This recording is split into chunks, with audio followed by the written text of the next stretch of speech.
عظم الله أجورنا وأجوركم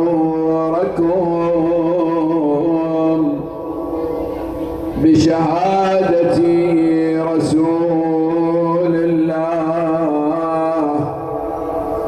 صلى الله عليك يا مولاي يا أبا عبد الله، صلى الله عليك يا مولاي يا رسول الله. يا ليتنا كنا معكم سيدي فنفوز فوزا عظيما إن شاء الله بالدنيا والآخرة. رزق أطل فحل فجل في الأرزاق، زفراته أبت على الغبراء، يا نكبة عمت على كل الورى، عمت على الآفاق والأرجاء. اليوم فقدت أباها فاطمون، فقدت أباها أرهف الآباء.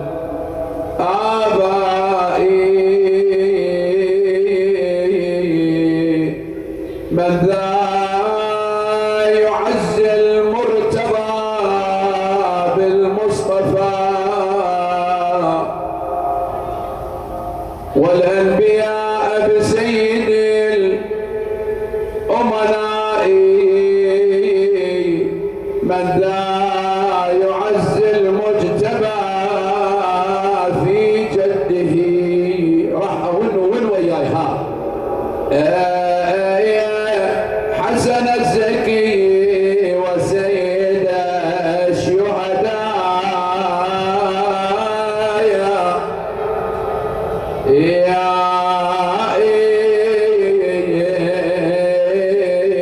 ترى ما اكمل اذا ما تكون وياي بعد روحي. هاي ثقافة الونة، ثقافة كربلائية نجفية، وين وياي.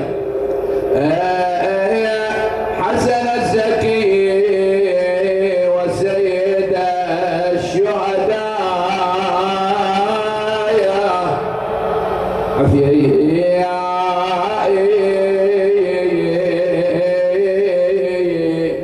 ومهابط الوحي التي عطلت، آيات لرزية عمت على البطحاء.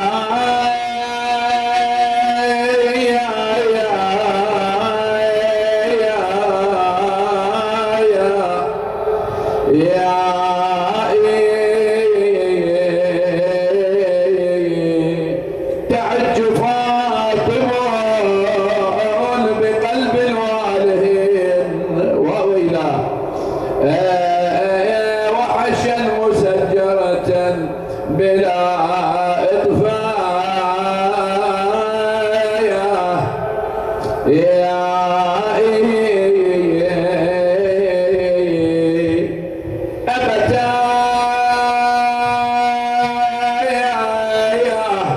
أصبحت نهب حوادث،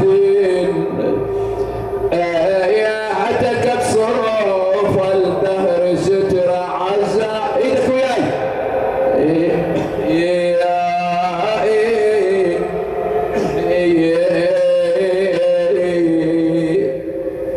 والله يا قلبي شوي دول اسمع عليها.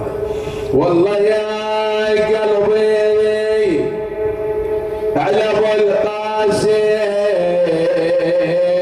تلجم.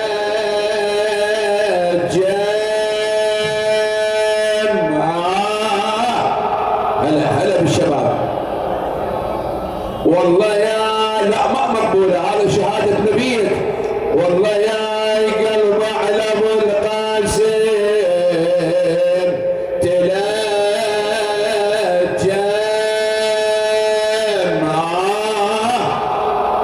هلا بشباب المهناوية. تهدم يا عين عليا سحل دمع من دم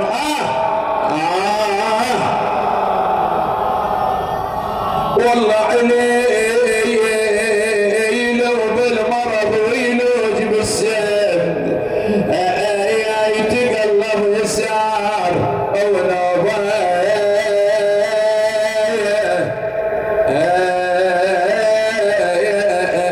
يمين. إنا لله وإنا إليه راجعون. قال تعالى في كتابه المجيد: بسم الله الرحمن الرحيم وإنك لعلى خلق عظيم. صدق الله العلي العظيم. عظم الله أجوركم وأجورنا أيها الأحبة في ذكرى شهادة النبي محمد صلى الله عليه وآله وسلم. لاحظون أنا أقول شهادة النبي وليس وفاة النبي. بعض الناس إخواني وأحبائي اللي مرتبطين بجهات خارجية، مرتبطين بأحزاب، هذه الأحزاب ليست من أتباع أهل البيت، يجاملون على حساب النبي.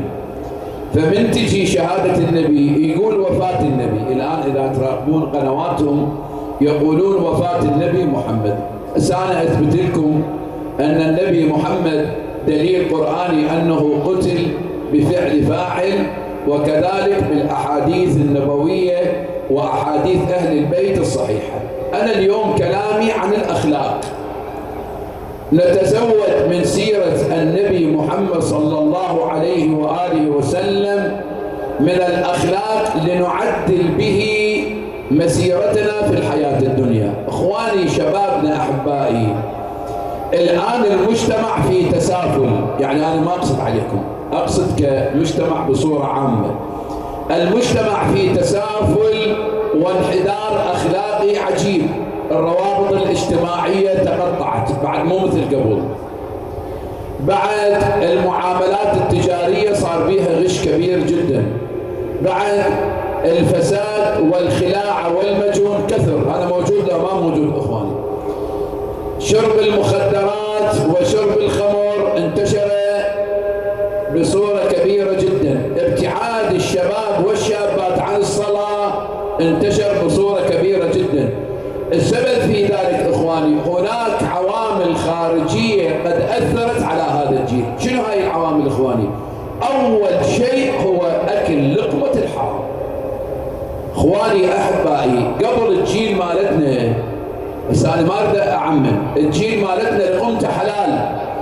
إخواني الآباء والأمهات، أنت بس جيب أكل حلال وطعام حلال لأولادك، أنت أمن عليهم ما راح ينحرفون. بس إذا تشتغل بالحرام، تشتغل بالربا، تطفف بالمكيال، ما أدري تزور معاملات، تاخذ رشوة، من تجيب هذا السم أنا عن بعيد وتعطيه عائلتك. يعني ايش تضمن انت زوجتك ما تنحرف، بنتك ما تنحرف، ابنك ما ينحرف؟ اريدك تجاوبني. انت مثلا في مكان معين في منصب اداري، شرطه، ما ادري وين، ما هاي شايفين الرشاوى هالايام لو ما شايفين اخوان؟ مو انت بعدين هذا شرفك راح يدنس من تاكل حلال وتجيب عفوا من تجيب حرام، انت بعد ما تسيطر على عائلتك. فلذلك اخواني واحبائي، الاكل الحرام من تنطي للعائله راح يخلي الارضيه مهيئه للانحراف، بعدين ما تلوم الا نفسك. فاذا واحد يريد يضبط تربيه اولاده خلي يجيب لهم اكل حلال وينطيهم، وانا مسؤول على تربيتهم، اقول لك راح يشتغلون عدل. شفتوا اخواني؟ فلذلك الموعظه وسماع روايات النبي الإنسان يكتسب من عندها بعض المعلومات ويعدل نفسه. شوف، أولا هاي الآية وإنك لعلى خلق عظيم، العظيم في القرآن هذا اللفظ مو مثل عظيم في الدنيا. شلون يعني؟ يعني مرة أنا أقول إن لك من النهار الباري سبحا طويلا، هذا لفظ طويل قياس. مثلا أقول وإن لك لأجرا غير ممنون، قياس. مثلا أقول متاع قليل، قليل طويل كثير عظيم، هذه بالقياسات القرآنية مو مثل الدنيا. مثلا الكثير بالقرآن يختلف عن الكثير بالدنيا، فلذلك أنا من أقول مثلا أقول أبو عقيل إنسان عظيم، يجي المرجع يقول فلان إنسان عظيم، يجي المعصوم يقول إنسان عظيم، أيهما أفضل؟ أنت تجاوبني. هو المعصوم.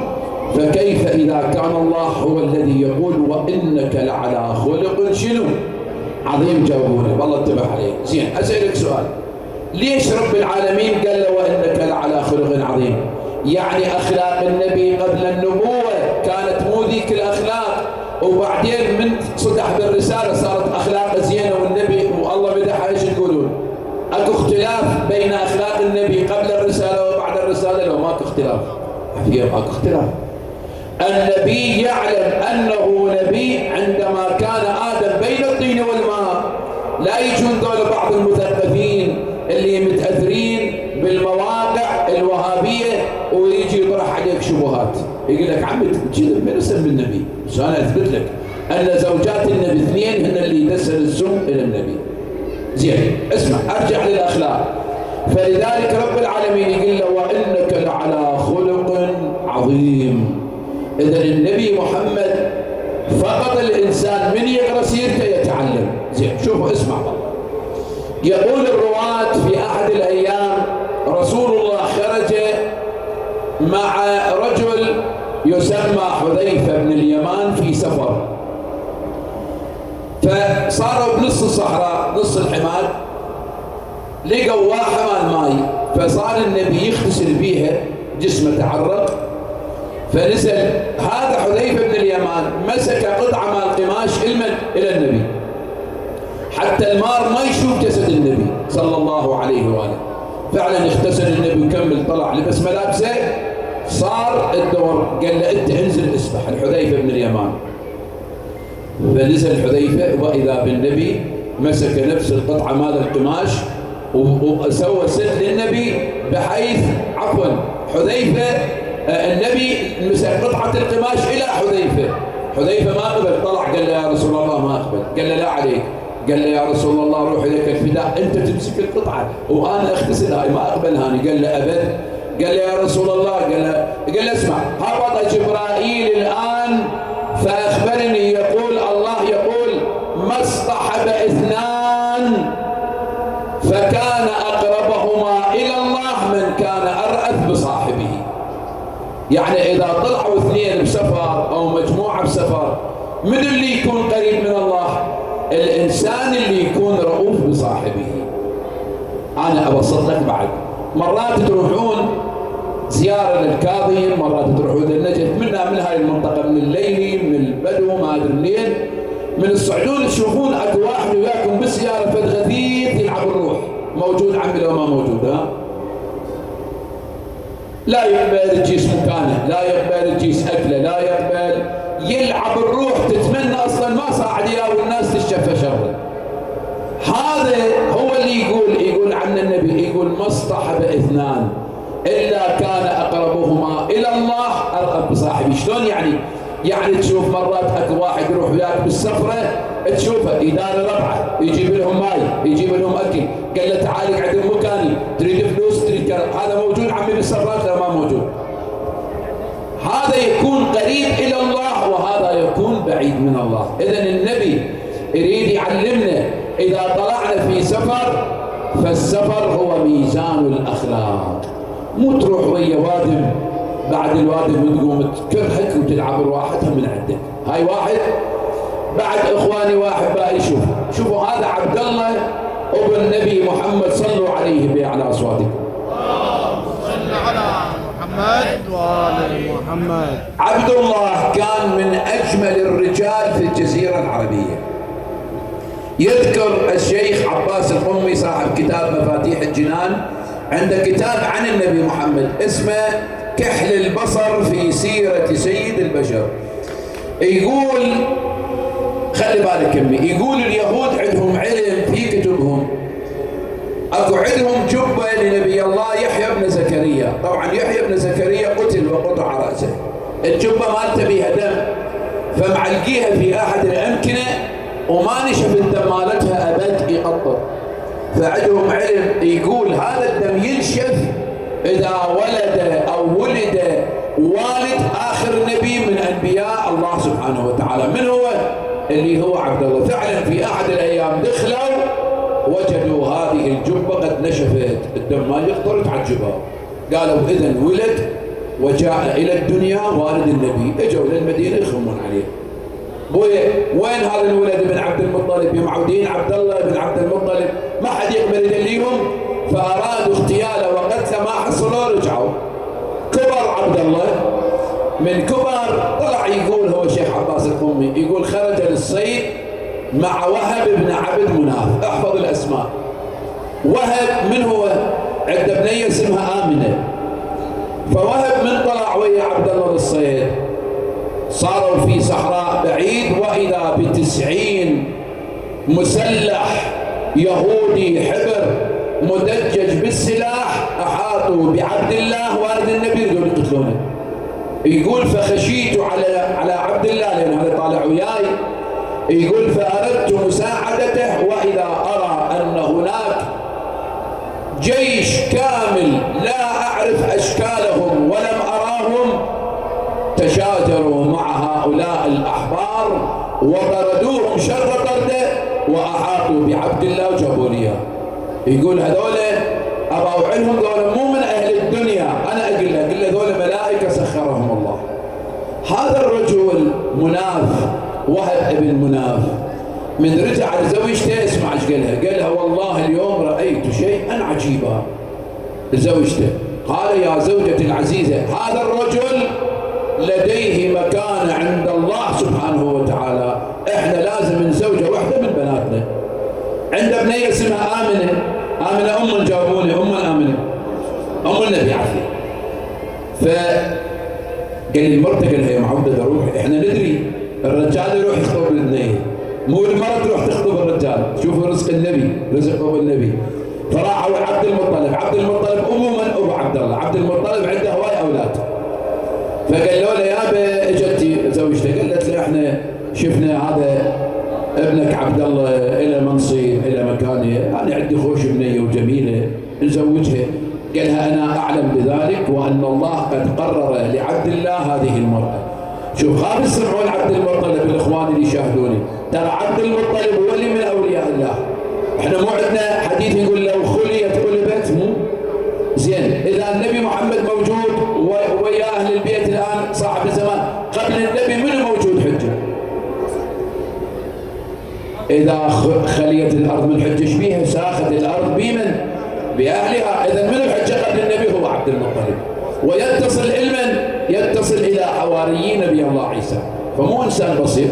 فعلا تزوج عبد الله من آمنة. يقول احمد او يقول ابن عباس، عبد الله ابن عباس يقول عندما بنى عبد الله بآمنة يعني من الزواج ماتت 200 امرأة من بني مخزوم وعبد شمس وعبد مناف حرقة وألما، لأن عبد الله تزوج وما أخذ 200 امرأة. ايش كان جميل هذا العبد. فلذلك عندما صار النبي محمد في بطن آمنة بنت وهب بعثه والده إلى المدينة، قال له يا عبد الله اذهب إلى المدينة جيب لنا تمر. بالطريق مات، فدفن في دار النابغة الجعدي، عمره 25 سنة ومات. يعني النبي من اجى إلى الدنيا أبوه ما موجود. خوش وصلت الفكرة؟ صلوا على محمد وآل محمد. صار عمر النبي شهرين، اسمعوا يا شباب. صار بعيونه رمت، فاجى عبد المطلب الابو طالب، ابو طالب ابو الامام علي، قال له ولدي خذ هذا ابن اخيك محمد عمره 22 شهر الى طبيب الجحفه. شنو طبيب الجحفه؟ اكو منطقه بالمدينة اسمها الجحفة بيها راهب. هذا الراهب اخواني واحبائي عنده علم بالطب، الناس كلها تداوي يمه. خلي بالك يمه، من اقول لك راهب لا يروح بالك هذول الرهبان السفل الساقطين الان اللي تسيرهم امريكا، لا. الراهب في تلك الايام متدين وعنده دين وعنده شريعه يمشي عليها. مو من تسمع راهب حسبالك مثل دول الان يشربون خمر ويدورون النساء، لا. فهذا الراهب اخواني واحبائي عندما جيء بمهد النبي محمد يحمله ذلك العبد الهندي مع سيده ابو طالب حتى وصلوا الى الدير، بمجرد ان وضعوا ذلك المهد يعني كاروك امام باب الجحفه، هذا الراهب سمع رفيف اجنحه الملائكه. اللهم صل على محمد وآل محمد. بعد بالدير ما طالع تعجب.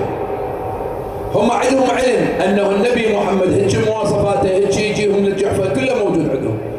فمباشره صعد الى اعلى الدير فشاف اكو رجل جايب وياه مهد وهاي باهو على ابو طالب.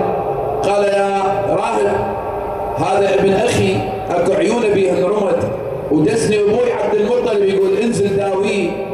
قال له اين هذا الطفل؟ قال له في هذا المهد. قال له ازح الغطاء عنه. يقول بمجرد ان ازاح الغطاء عن النبي محمد فاشرق النور من وجه النبي.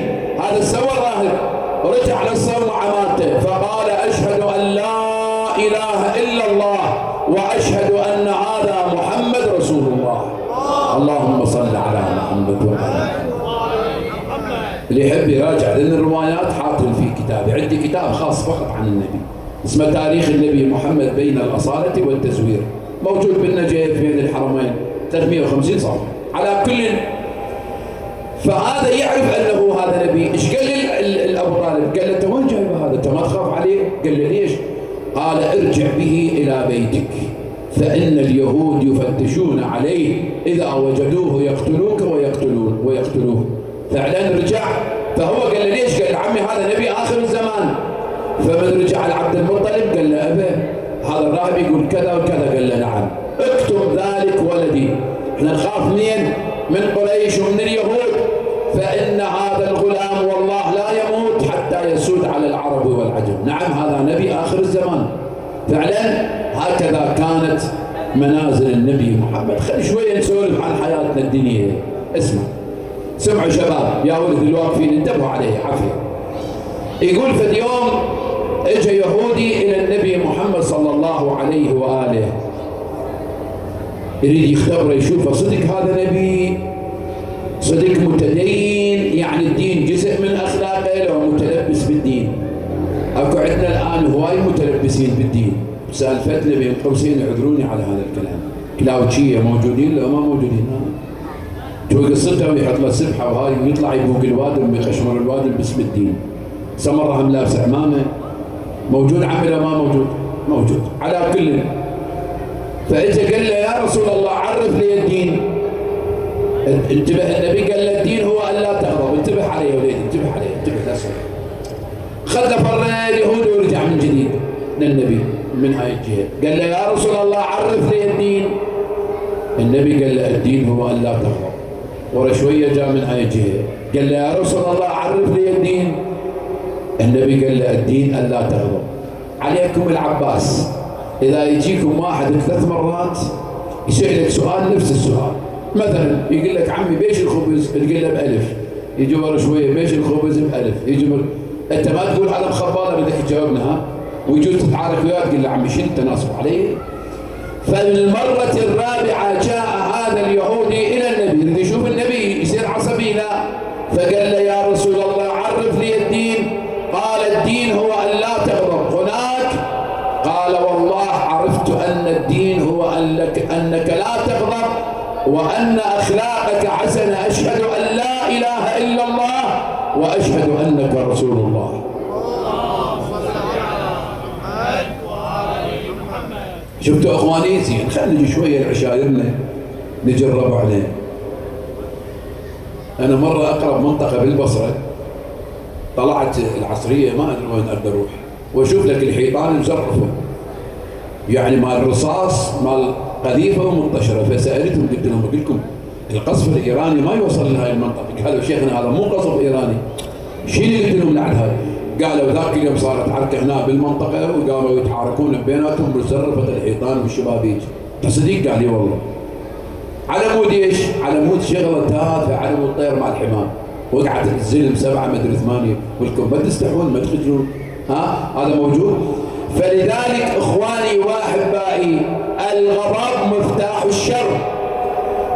الانسان اللي يغضب وما يسيطر على نفسه لمده لحظه، هاي اللحظه يمكن تؤدي به الى الاعدام او يقتل يودوه للمقبره او يروح للمستشفى ويظل معوق. شلون؟ مرات واحد يغيظك، مرات جارك يغيظك، انت من حرقه قلبك شو تسوي؟ تروح تطلع البندقيه تضرب وتقتل تطلع السكين. هذا موجود عم ولا ما موجود؟ ورش كم ساعه تقعد تقول ويلي ولا كان اسوي، تشوف الشيطان سوى بيه. فلذلك احذروا من هذا الشراك، شراك الشيطان. لا تغضب بسرعه، اتذكر كلامي دائما، يقول اهل البيت اذا الانسان تعرض الى حاله غضب فليجلس على الارض ويقول انا لله وانا اليه راجعون. زين شيخنا اذا احتلوا داعش بلدي ما اغضب؟ لا نغضب. اذا واحد يحكي على مراجعنا ما نغضب؟ لا، هذا غضب ممدوح. اللي ما عنده غيره على وطنه وعلى دينه هذا لا خير به. هذا مرة اللي ما يغار على اولاد بلده واولاد منطقه هذا ما عنده غيره، هذا فاسد. هذا اخواني واحبائي. لا تشوفون الان ايش قد مؤامره عليهم على الشعب العراقي. اليوم رئيس البرلمان واخواننا ابناء العامه السنه يريد يصوتون يضمون السعوديه، كلهم غايبين اليوم. شفتوها ما شفتوها اليوم؟ ليش؟ قلتم مو احنا دافعنا عن مناطقكم، ولك مو هاي اعمده الكهرباء من البصره الكركوك كلها صور شهداء.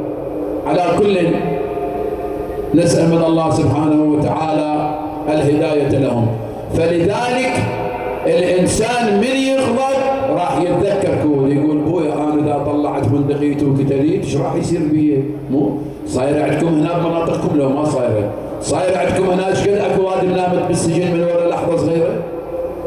على كل في احد الايام يقول رسول الله قاعد يمر معي قال لهم شوفوا في يوم القيامه الله سبحانه، انا طبعا راح اخلص المجلس انا وراي الاضميه.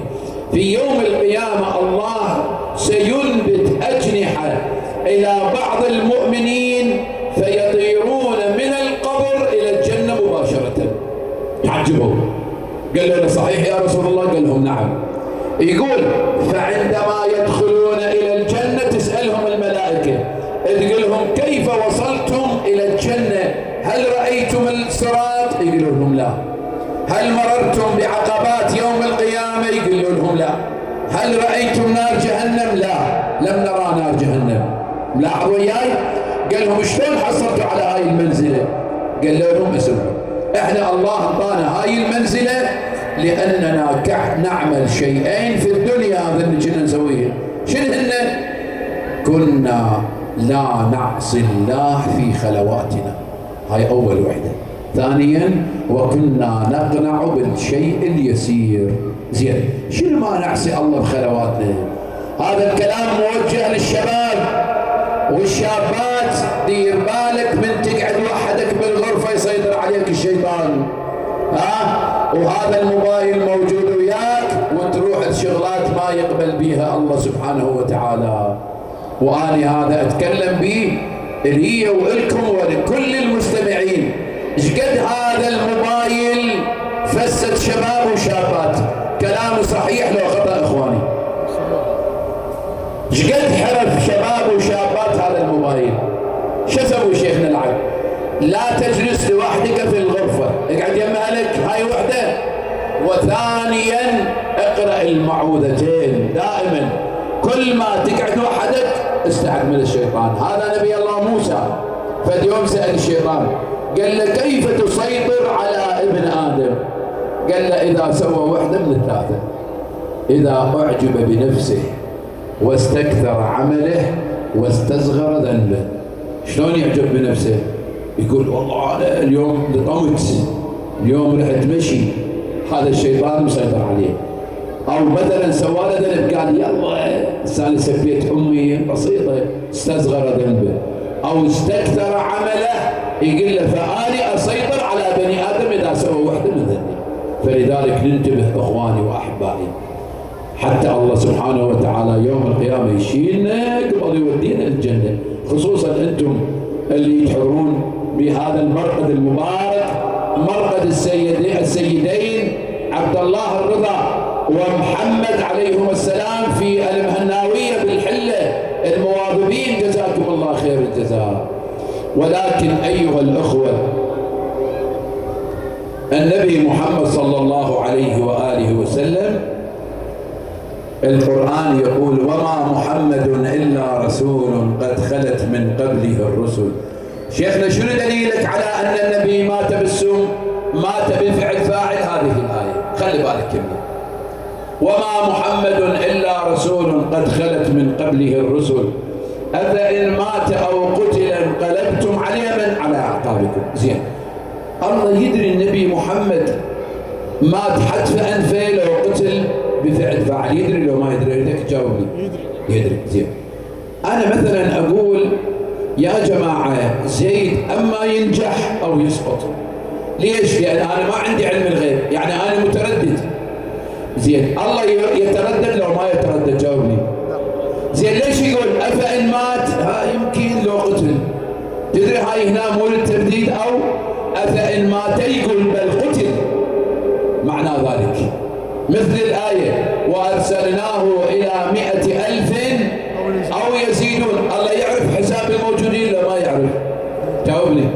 ليش يقول أو يزيدون؟ معنى ذلك هاي مو للإضراب، يقول بل يزيدون على ذلك. ثم قست قلوبهم من بعد ذلك فهي كالحجارة أو أشد من ذلك، يعني كالحجارة بل أشد من ذلك، مو ترديد إخواني وأحبائي. فلذلك النبي محمد يقول ترى عفوا، الله يقول النبي محمد ما مات بل قتل أيها الأحبة، هذا دليل قرآني. وأما عندما سئل الإمام الحسن قيل له من يقتلك؟ قال إني أموت بالسم بيد زوجتي جعدة كما قتل جدي رسول الله. هذا حديث بعد واضح. بعد رسول الله يقول ما منا إلا مقتول أو شنو؟ أو مسموم. فلذلك لا يجيك واحد يقول لك ترى ذول الموامنة يقشمرون عليك. تدرون من اللي يسمي النبي؟ النبي نايم، طلعوه اليوم على القوم، اكتب قال النبي، اكتب قال النبي لا تلدوني. قال النبي شنو؟ لا تلدوني. لا تلدوني. سأكون نقل مباشر وما أريد أجيب الأسماء. 2 من زوجات النبي، مو مباشر، 2 من زوجات النبي عندما مرض النبي ونايم بالفراش جاب السم خلله بالدواء، وهو نايم شربنا بالقوة. فمن قعد النبي قال لهم كم مرة قلت لكم لا تلدوني فإنني أكره الدواء. فلذلك بدأ السم يسري في بدن رسول الله.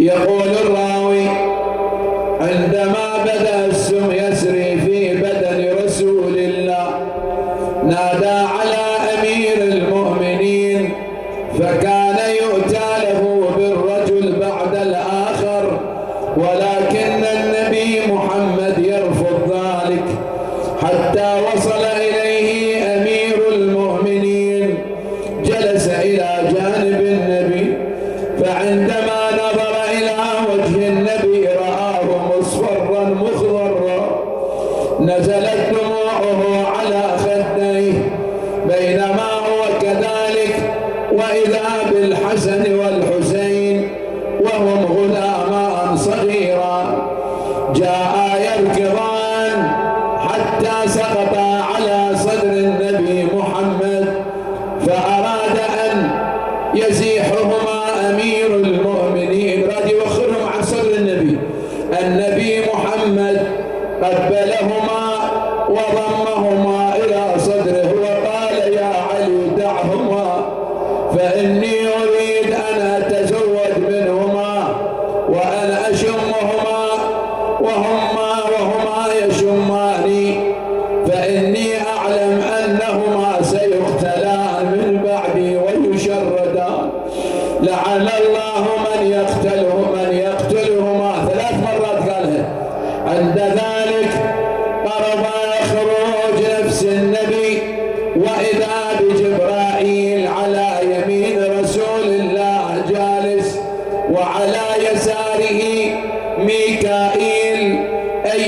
الأحبة عند ذلك هبط ملك الموت على رسول الله صلى الله عليه وآله فوقف أمامه قال له يا محمد إن الله سبحانه وتعالى قال قل للنبي أن تخيره بين أن يذهب إلى الآخرة أم يرجع إلى الدنيا فماذا تقول؟ قال النبي أنا أسأل حبيبي جبرائيل. عند ذلك سأل جبرائيل فقال له جبرائيل يا رسول الله وللآخرة خير لك من الأولى ولسوف يعطيك ربك فترضى. عند ذلك فهم النبي أن الآخرة أفضل له من الدنيا. شنو قال؟ قال يا ملك الموت امضي لما أمرت. بينما هو كذلك أريد صيحة وياي أيها الأحبة جاء جبرائيل عزرائيل لقبض روح النبي. عند ذلك قال له جبرائيل يا عزرائيل رفقا بروح محمد. بينما هو كذلك يقول قال لعلي بن ابي طالب ادخل معي تحت اللحاف. دخل معه تحت اللحاف قال اقبض روحي او خذ روحي من فمي وامسح بها وجهك. فعلا فعل ذلك امير المؤمنين. عند ذلك نطق الشهادتين ثم فاضت روحه الطاهره. خرج امير المؤمنين من تحت اللحاف وهو يلطم على راسه اين المنادي ومحمدا وسيداه ونبياه.